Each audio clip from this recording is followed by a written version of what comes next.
factoring it, the factor helps us find the zeros. Today we're going to see when we reduce a factor what happens to it, but we didn't have those instances yet. None of these can be taken out. So first thing, go for your domain. Do your domain restriction first. That ultimately is your vertical asymptote, because that's a restriction. So that's an S value that you cannot use. You should also see that in your calculator. You should be able to do a horizontal because you have the three little choices right on your sheet. And from there, your degree in the numerator was one more than the degree in the denominator, so we didn't have a horizontal asymptote because we have a slant asymptote. So we synthetically divided, and this is the easy one. We don't even care about the remainder. This has to be an x. Just go like this. Y equals x plus 7. There it is right there. There's the equation of your line. Put it in your y too and see.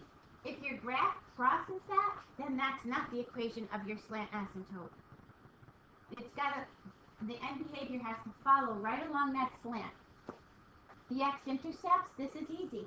Zeros, it says zeros of the numerator. Go to the numerator, factor it, get your zeros. Y-intercept, well that's a 0, that's a 0, that's a 0, negative 10 over negative 4. Just reduce it down. You could even leave that in a decimal if you wanted to.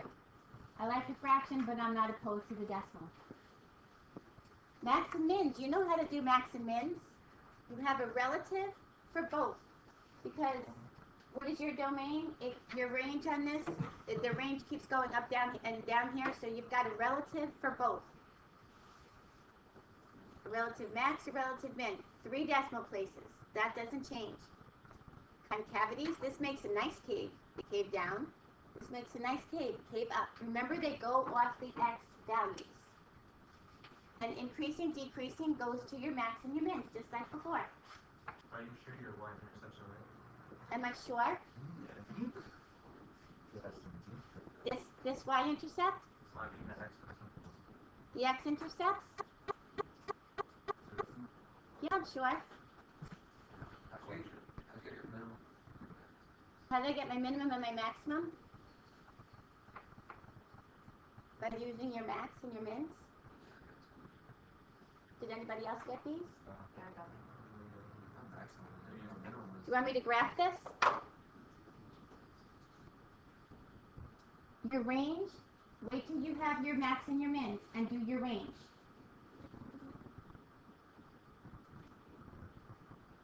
Okay? Are we getting this? I get blank stares, good stares, bad stares. I don't know. All right, let's try another one. Now, oh, I said don't do 2. That's what we're going to do today. Is this a slant? Yep. Good. This is a nice one. This is number 3. Okay. Can we factor anything? You can factor a 5 out of the bottom. Can we reduce anything? Hopefully not, because that we do today. So, hopefully. At this point, I want everybody doing this. If you didn't do this, put it in your calculator with me. Walk this through. Okay. Simple steps. Find your domain first. Take whatever's in here. If you don't care about the 5 doesn't have an effect, just the x. So set x, 1 minus x equal to 0. There's your domain restriction. That is also your vertical asymptote, because we had nothing to reduce. Okay. Horizontal asymptote. What is the degree of x in the numerator?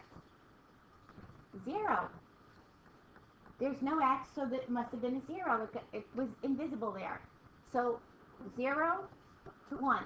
The degree in the numerator is less than the degree in the denominator. You automatically have an asymptote of y equals 0. That's your x-axis. So now, after this step, sketch your graph with your asymptotes on it.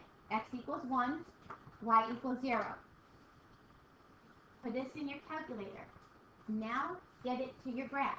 It's much easier when you lay down your asymptotes first, because then you can see where it's going. We have no zeros of the numerator. So did it cross the x-axis at all? No. And that confirms it. Our graph confirms what we see. No zeros of the numerator because there's no variable in the numerator. We go to the y-intercept. Well, we only have an x in the bottom. So if we take that out, it's going to be negative 2 over 5. Okay?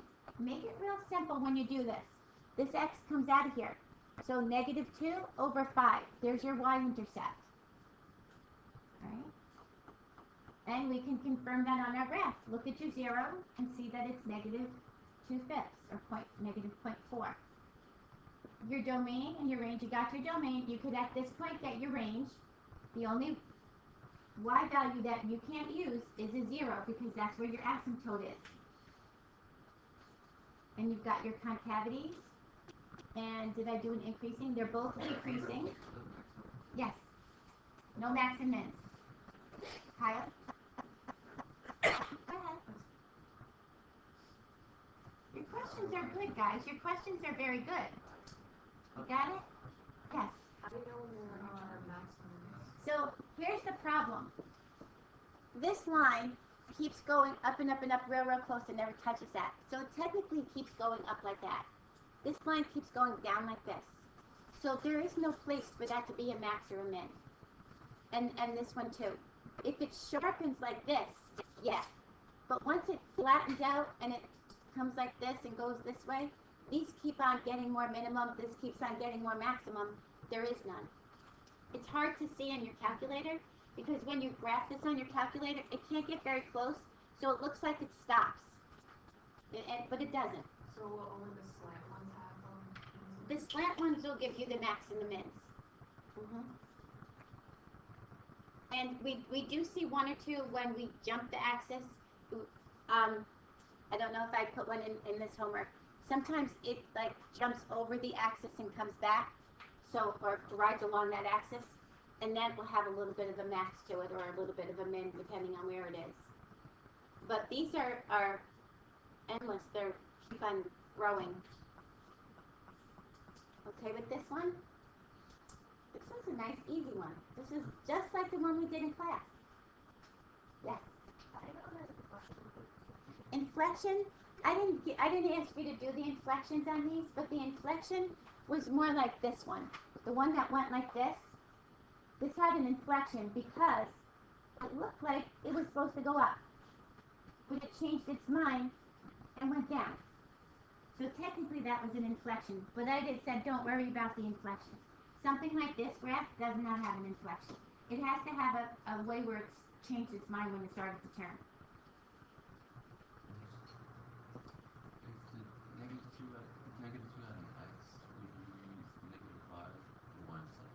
You would do for your asymptote if the negative 2 had an x. Oh, then it would be 0. If this had an x, then that would take it out. When you plug the 0 in, the only one that got a 0 was this one, so it wiped out that piece right there. So it just meant negative 2 over 5.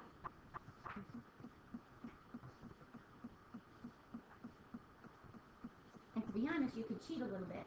Well, if you're going to plug x into 0, go to your graph and see what your y is, right? You can kind of cheat a little bit. Okay, let's hit this one. Number 4, did I give you 4? Yeah.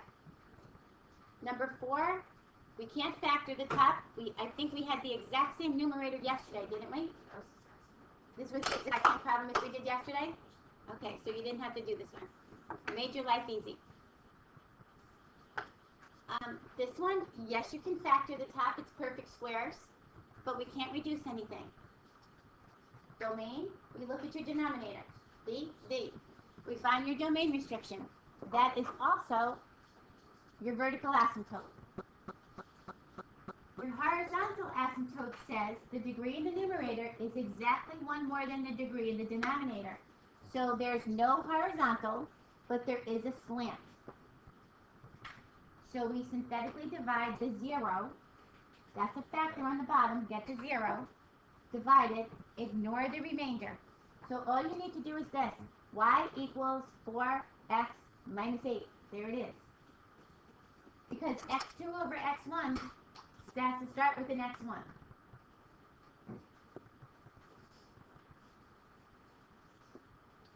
So you've got your zeros of the numerator. That's your x-intercepts. You have your y-intercept. Knock out the x's. Negative 1 over 2. You got a max, a relative max, and a relative min because your slant forces the end behaviors. Increasing, decreasing, and concavities.